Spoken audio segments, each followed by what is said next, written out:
क्या भगवान भी काम के वशीभूत हैं? बोलो। जिन्होंने ये संसार बनाया है, जिन्होंने काम को बनाया है, क्या उन्हें भी कामदेव सताएगा?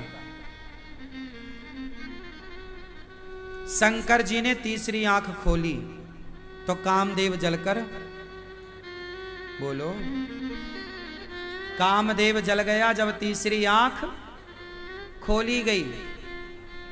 अब जरा सोचो कि वो शिव जो तीसरी आंख खोलकर कामदेव को जलाते हो, वो शिव हाथ जोड़कर कहते हैं कि हे श्याम सुंदर, हे श्री कृष्ण, हमें भी अपने रास लीला में सम्मिलित कर लो। शंकर जी आए, क्या कह रहे हैं? हमें भी रास में एंट्री दो। क्या बोले शंकर जी? हे पार्वती, हमें भी साड़ी पहना दो, हमें भी चूड़ी पहना दो, हमारी भी मांग भर दो और हमें भी गोपी बना दो। क्या बना दो? मतलब गोपी कोई स्त्री नहीं है। भगवान शंकर भी इस वृंदावन में आते हैं तो गोपी बनकर आते हैं।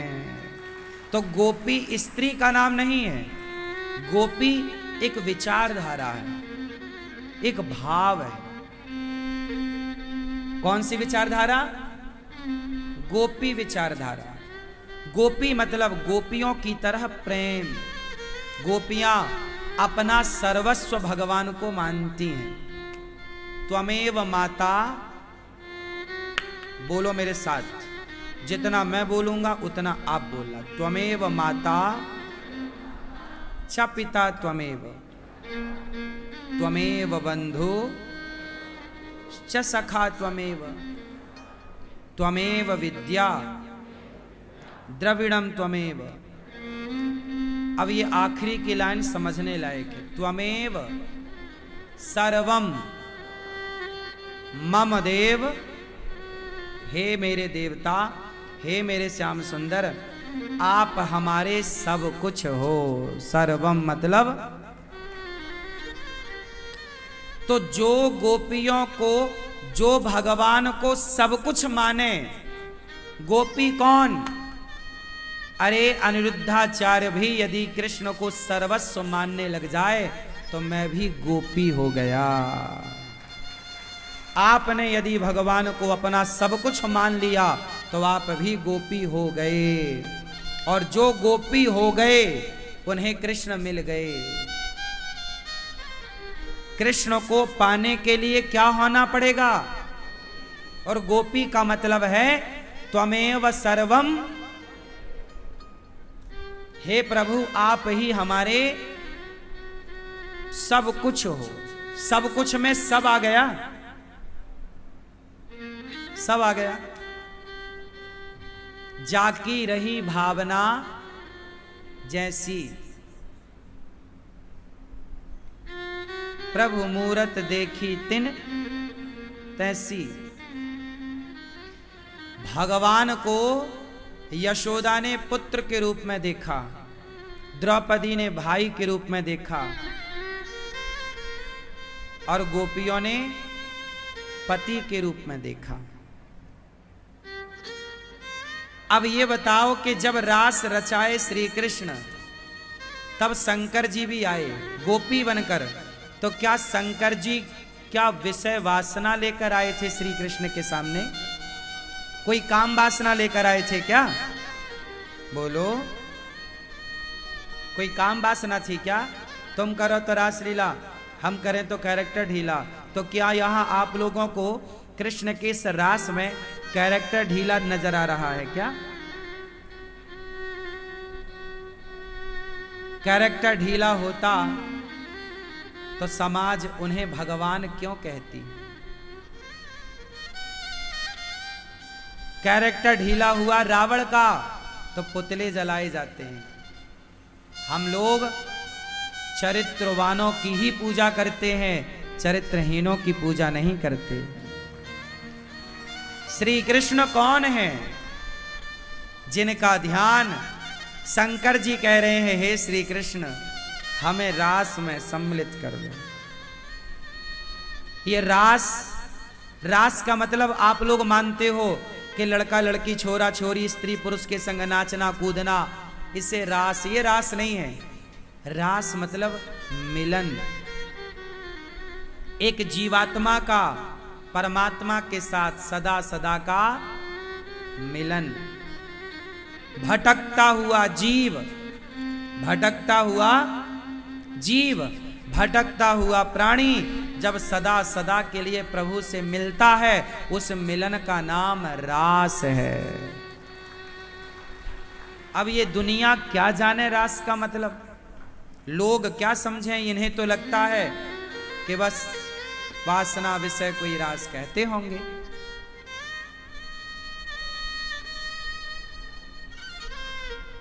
चोर ना सबको चोर की नजर से देखता है, और संत सबको संत की नजर से। तो जो लोग स्वयं चरित्रहीन थे, उन्होंने कृष्ण की रास लीला में भी उन्होंने गलत विचार डाला, गलत दृष्टि डाली। जो स्वयं चरित्रहीन थे, उन्होंने कृष्ण पर भी आरोप लगा दिया। कृष्ण कोई सामान्य मनुष्य नहीं है, भगवान है भैया।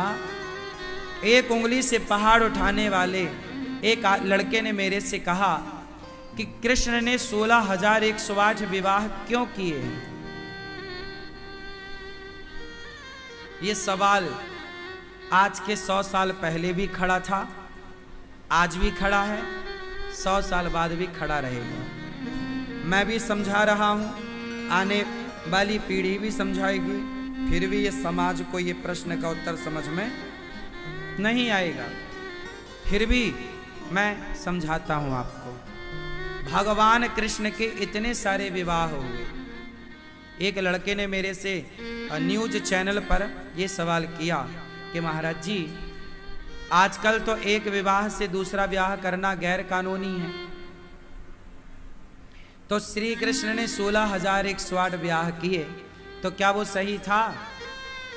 मैंने उसको कहा, बेटा कि जो एक उंगली से पहाड़ उठाता हो वो कोई सामान्य मनुष्य तो नहीं होगा, और तू जिस दिन एक उंगली से पहाड़ उठा लेना तो तू भी कर लेना, तेरे लिए भी सही है। ये तो सामान्य उत्तर है। मैं तो आजकल जैसे प्रश्न जैसे लोग वैसे उत्तर देता हूं। तुम जानकार हो, जानना चाहते हो तो गहराई से समझाऊंगा, और तुम जानना नहीं चाहते तो तुम्हें तुम्हारे टाइप का उत्तर दे दूंगा। मेरे पास उत्तर, एक प्रश्न के मेरे पास 10-10 उत्तर होते हैं। मैं ये देख लेता हूं कि तुम किस लायक हो, तुम किससे मानोगे।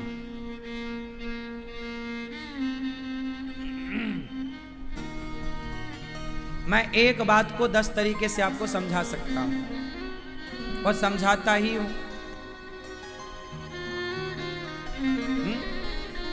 सुनो, भगवान श्री कृष्ण के 16,108 विवाह क्यों हुए?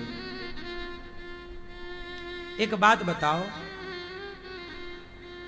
श्री कृष्ण के आप में से कितनी स्त्रियां कृष्ण की पत्नी हैं? आप किसकी पत्नी हो? देखो, आप लोग ना संकोच कर रहे हैं बताने में। ये जो आपका पति है, मांग भरने वाला, मंगलसूत्र पहनाने वाला, आपके बच्चों का पिता, ये आपका पति है, ऐसा आप कहते हैं। ये काहे का पति है? किस चीज का पति है? पति क्या होता है जरा सुनो। अब आप लोग ध्यान से सुनना।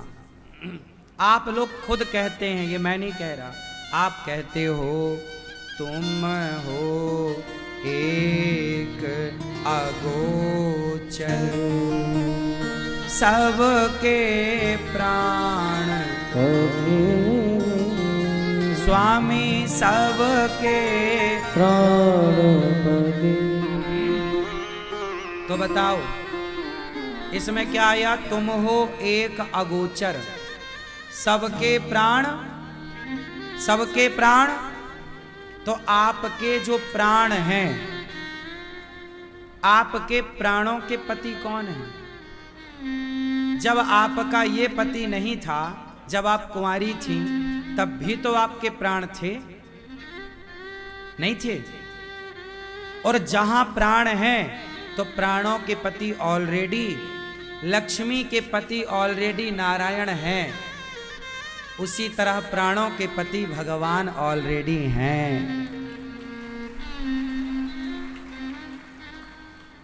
नहीं, वो केवल स्त्रियों के नहीं। क्यों?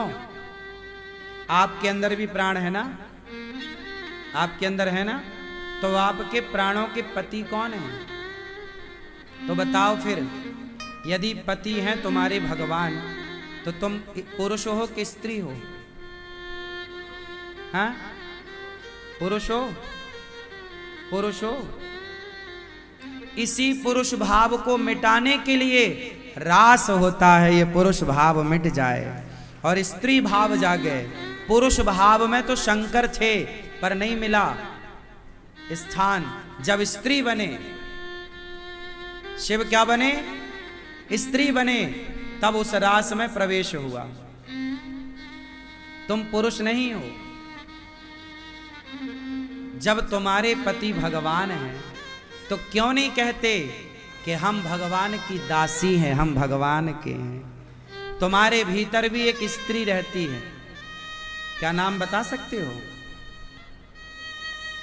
ये भैया, आपके भीतर एक स्त्री है, नाम बताओ।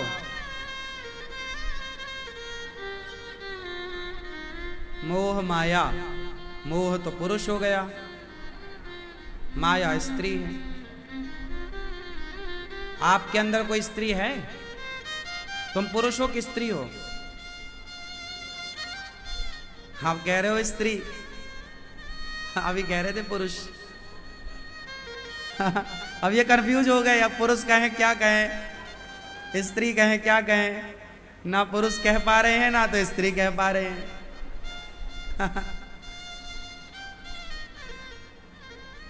हम सबके भीतर एक स्त्री है, और उस स्त्री का नाम है बुद्धि। बोलो बोलो, बुद्धि। और हम सबकी बुद्धि स्त्री है। तो जब आपकी बुद्धि स्त्री है, तो इस स्त्री का कोई पति तो होना चाहिए ना। तो भगवान से बेहतर पति कौन हो सकता है इस बुद्धि के लिए? तो क्यों ना अपनी बुद्धि भगवान के चरणों में समर्पित कर दी जाए। भगवान से बढ़िया पति कौन होगा?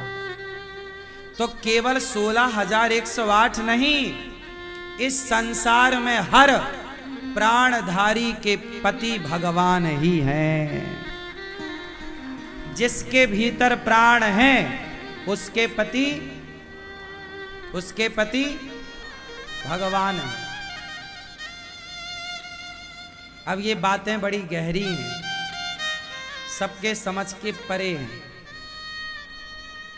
तो भगवान किस किस के पति हैं? जिसके पति हैं वो हमें कन्फर्म कराओ। भगवान किस किस के पति हैं? आपके पति नहीं है भगवान? तो हाथ माती उठा लो मेरी माँ, कंजूस मैया हाथ तक नहीं उठा रही हो। आपके पति भगवान, तो हाथ उठाओ। किसके पति भगवान है? तुम हो एक अगोचर, सबके सबके सबके पति भगवान। पति किसे कहते हैं? आप बताओ। पति की परिभाषा करना। पति तो भगवान है, और ये भी घोचूलाल भी पति ही है। तो ये बताओ पति की परिभाषा क्या है? पति की परिभाषा क्या है? हाँ, पति किसे कहते हैं? कौन बताएगा? पति की परिभाषा करना है। ये मैया हमारी सो रही हो मेरी माँ? नहीं। चलो बताओ, पति किसे कहते हैं? पा पा रक्षणे धातु से पति बनता है। जो हमारी रक्षा करे वो पति है, और भगवान हमारे रक्षक हैं प्राणों के, तो वो पति हैं। ये जो पति है ये भी हमारे लिए कमा कर लाता है, ये भी हमारी सुरक्षा चाहता है, तो ये भी पति है। पर ये हमारे शरीर का पति है, मन का, आत्मा का, प्राणों का पति तो भगवान है। इस पुरुष का आपके शरीर पर कब्जा है, आपके प्राणों पर नहीं। यदि आपके प्राणों पर कब्जा होता तो फिर आप मरते ही ना, या फिर कब्जा उसका प्राणों पे हो जाए तो कभी भी निपटा दे। दोनों ही बातें हो सकती हैं। तो ये बताओ, आपके पति का आपके प्राणों पर कब्जा है कि शरीर पर? बोलो। सांसारिक पुरुष का स्त्री के शरीर पर कब्जा होता है, प्राणों पर कब्जा नहीं होता। तो ये शरीर का पति है, प्राणों के पति भगवान है सबके। तो भगवान के 16,000 वेद की ऋचाएं हैं, 108 उपनिषद हैं। तो भगवान की 16,108 जो पत्नियां हैं वह वेद के मंत्र पत्नी के रूप में भगवान को प्राप्त, पति के रूप में प्राप्त करते हैं। और 108 उपनिषद ये भगवान की पत्नियां बन करके पहुंच गए। तो ये इसलिए भगवान की इतनी सारी पत्नियां, क्योंकि वेद के मंत्र तो साक्षात है ना, तो वो भी भगवान को अपना पति मानती हैं। तो वेद की प्रत्येक ऋचाएं, प्रत्येक मंत्र भगवान को अपना पति मानता है। तो मंत्र के पति कौन? केवल आपके पति भगवान नहीं, मंत्रों के पति भी भगवान हैं। तो 16,000 वेद के मंत्र हैं, तो 16,000 पत्नियां बन गई वो। जैसे शंकर जी पत्नी स्त्री बन गए, हैं तो पुरुष पर गए गोपी बनकर। ऐसे वेद की ऋचाएं है ना, स्त्री है ना वो, तो पति भगवान। उपनिषद भगवान के पास पहुंचे, हमें स्वीकार करो। अच्छा, राम के युग में राम मर्यादित थे, वो सबको स्वीकार नहीं कर सकते थे, क्योंकि उस समय मर्यादा की स्थापना करनी थी, तो एक पत्नी के संग रहना था। तो उस जमाने में भी बहुत सारी स्त्रियां थीं जो राम को पति के रूप में चाहती थी। जैसे एक मीरा है कलयुग में, ये भी तो पति रूप में चाहती है। अच्छा एक बात बताओ, कोई स्त्री भगवान को पति के रूप में चाहने लग जाए तो सही है कि गलत है? बोलो मैया, बोलो लाल मैया, गलत है मैया? कोई स्त्री भगवान को पति के रूप में चाहने लग जाए तो सही है कि गलत है? इनसे पूछो, मैया से, गुलाबी मैया से। सही है? क्या सही है? क्या सुना ही नहीं आपने? हाँ हाँ सही है, सही है।